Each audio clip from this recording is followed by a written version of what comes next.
Can you talk about the decisions? You have places like Northeastern that's saying we're open starting in the fall. You have places like Notre Dame that are saying we're going to open early and then end by Thanksgiving. Also, University of Alabama, because we expect there to be a surge in December, and so we want the kids out by Thanksgiving, and then they won't come back for a while.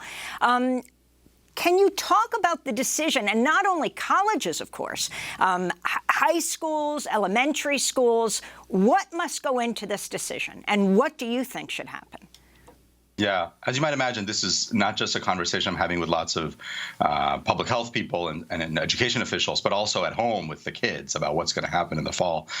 The way I think about this is what was likely to happen is a lot of variations. Some schools are going to open, some schools are going to stay online. What should drive the decision making? Well, one is how much community transmission is happening in that place at that time.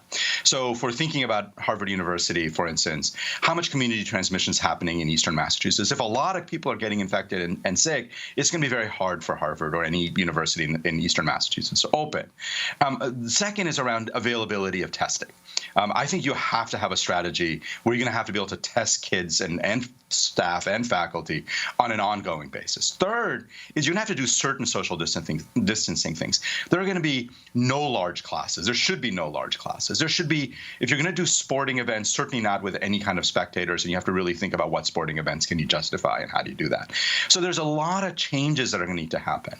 I like the idea of starting early and trying to end early. I think most of us believe there will be a surge of cases in the fall. All the principles I just laid out need to happen for primary and secondary schools as well. Really rethinking things like cafeteria, rethinking things like sports.